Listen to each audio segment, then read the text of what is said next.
Last week, Pope Francis came to the U.S. I'm sure you remember that. And he came to the U.S. specifically to attend the World Meeting on the Family. And out of that, he did all those other things he did. But the main reason he came was for the World Meeting on the Family. And that's what I want to talk about. Family. Marriage and family. That great gift. An essential part of our life. There is a World Meeting on the Family, and the Pope came to it because I think there's a general recognition that there's a lot that could be done to support marriage and family life. That if we're really honest and look around, it's not doing so well. In general, married and family life. And I don't say that in judgment, but rather in calling all of us, in a sense, forward to address this reality that we're all living in, right? I mean, it's my family. I'm sure if we all look around, it's our family. It's like, gosh, what's happening? There's this real struggle. It's hard. It's hard to be married. And I say that as one who's not married. I'm looking over the fence at all you married couples, and I'm like, wow, you're awesome. I don't know how you do it.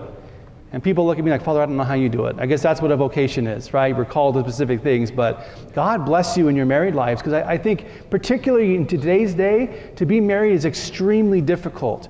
And I've done a lot of thinking about this, about marriage and family, a lot. And I want to share with you some of my thoughts, mostly because I want you to get thinking, and I want us to start talking together and sharing our thoughts about what we can do as a parish community, as a church, to help with this issue. So here's some of my thoughts. And my thoughts are basically this, particularly around married life. Our culture no longer is a culture that supports marriage. It's not. Our culture is not a marriage culture anymore. And here's what I mean by that. Let me explain what I mean by culture. Culture is an invisible force that affects and motivates behavior. Let me say that again.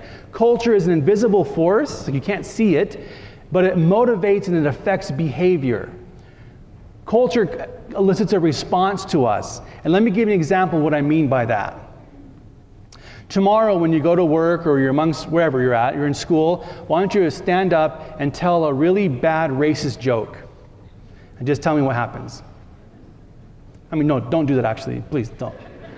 But my point is this. If you were to begin to tell like a high school student gets up in class and starts telling a very racist joke, here's what would happen. This feeling would set in. You'd be like, oh my gosh. People start looking around at each other like, is this really happening? That's the invisible force. The invisible force, and you feel it like this isn't right. And the feeling might be strong enough in some to elicit a response. Someone might say, hey, you know what, stop, or that's not funny. See what I'm saying? Now, 60, 70 years ago, would that have happened if the joke was told?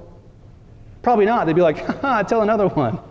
Right? So my point is, culture can change. Culture can change, and it can change for the better. You and I live in a culture that's changed a lot around that issues of racism. The culture around marriage has changed a lot. When my grandparents got married back in the 1920s, 1930s, there's a very different culture around marriage than there is today. And here's basically what it was like. So let's pretend a married couple in 1930. We'll say Tom and Pearl. Those are some 1930 names, right? Thomas and Pearl. Thomas and Pearl get married in 1930. And a couple years into their marriage, they kind of bump into each other. Meaning it's like they hit a moment of disillusionment. Wow, this is harder than I thought it was going to be. I didn't think it would be like this. This wasn't quite what I expected. That happens a lot in marriage, so I hear. And so Tom and Pearl bump into each other and they take a few sort of staggering steps apart, trying to figure things out, like, wow, what's going on here? And as they take those staggering steps apart, the culture steps in, these invisible hands put their hands on their backs and they shove Tom and Pearl together. The culture literally pushed them back together for better or for worse, and Tom and Mary worked it out, right? In other words, the culture set up like invisible boxing rings. That in your married life, you get pushed up the rings and you got shoved back in. Like the culture did not let you fall apart. There was the rare occasion where you did. Now, I'm not saying that those marriages were blissfully happy all the time. I'm not saying that. But what I'm saying is that the culture, though, kept them together and kept the families together for the most part. That culture does not exist anymore. That's what I'm talking about, that the culture has changed. The culture has changed. So now, a couple gets married in 2010. Now Tom and Pearl get married in 2010 or 2012, and they bump into each other after a couple years. Wow, I wasn't expecting this. It's harder than I thought. And they take a couple of staggering steps apart. There's no invisible hands there anymore. Unless Tom and Pearl have intentionally created or placed themselves in a supportive environment, there will be nothing to push them back together. And what's happening is couples are literally falling apart. There's nothing there to push them back in, to keep them standing up, to keep them in the fight, so to speak, to keep them in the marriage. Good people, good-willed people, literally falling apart. Now, I know it's way more complex than that, okay? These are some big, broad strokes. I know it's always more complicated. And these are some of my basic thoughts, okay? You can pick apart everything I'm saying in one level, but I think there's a lot of truth to what I'm saying.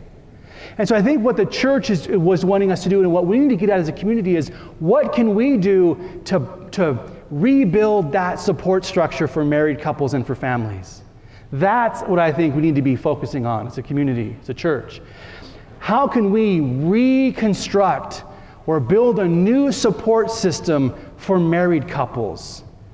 We need to wrap our arms around marriage and put our arms under and hold up family life, because it really needs it right now. So I'm going to share with you just a couple of ideas that I have about some things that we could do for that. But mostly I want to get you all thinking, and let's get a conversation and a prayer dialogue with God going of what we can do in this community to really try to provide that. Because I tell you what, that support system not only culturally is gone, but it's gone in other ways as well. For example, many of you here, when you grew up, you had your grandparents, your parents, and yourself all in the same town. And aunts and uncles and cousins. That rarely happens nowadays again, doesn't it? Kids grow up and so now you have a young couple that gets married, and now they're in a town where they have almost no connections. They might know one or two people from work, and that's it. I mean, grandma and grandpa and aunt and uncle and cousins, that was a wonderful support system, wasn't it, for married and family life? And that is gone. See how it's complicated? So can we create a support system for these couples? So a couple ideas for them things. One, we got to get to know our married couples. Do you know someone who was married from this community in the last year? Do you know a parishioner from our parish who got married this last year? The last 2 years? 5 years? Now, I don't think that we've done a really good job of letting that be known. So perhaps we in the parish could do a better job about, hey, these are the couples that are getting married, so-and-so got married. I mean, we have a marriage wall or a board or something like that. I think that could be helpful. And we let people know who's getting married and come to their weddings and support them. And then when you see these young married couples, you slide up next to them in the pews. And you're reaching out to them and trying to build a relationship with them. Because I think married couples, they look to you who are married and been married since 1935. And they're like, you're awesome. We want that too. We want that. And so let's get together and support one another. Reach out to those young couples, because some of them might be absolutely, utterly alone. Completely unsupported and scared to death. Maybe. Some are doing okay, and everything in between, and some are doing awesome. But the point is, let's just start being aware of who they are and come up with some ideas of how we can reach out and support those young married couples. Especially then kids start coming along. That's a whole new deal, isn't it? And so if you don't have a support system in place when those kids are coming along, wow, that can be a real challenging thing. Moms groups and dads groups, all kinds of things. So get thinking with me. I don't have all the answers. Second thing, how are we as a community on really being family-oriented and family-friendly? Do we offer things here where people can come as a family? Or do you always have to get a babysitter in order to participate in church events? Do we have events where the whole family can come together and get to know other families? And we do a lot of those things, but I think we need to think on an even bigger scale. Because again, we've got to put our arms underneath our families, support them in a really urgent way, because our culture is in a family crisis. So we can't just let's do awesome with it. Let's be a community that is amazingly supportive of families, incredibly supportive of married couples. That's, I think, what we got to get at, is to be super attentive and very good at it. And I'm just opening a conversation. So would you all get thinking and get praying? Let's talk with each other.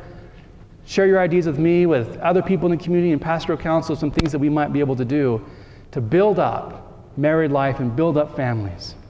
Jesus said, "Let the children come to me." That, by saying, "Let the children come to me," presumes family life, because that's where the children are. So let's create an environment where Jesus can get at our children. And Jesus has, I think, the best access to families who are well supported and loved. And that's a ripe environment for a relationship with God. So let's pray together, let's talk together. Thanks for listening to me, and God bless you.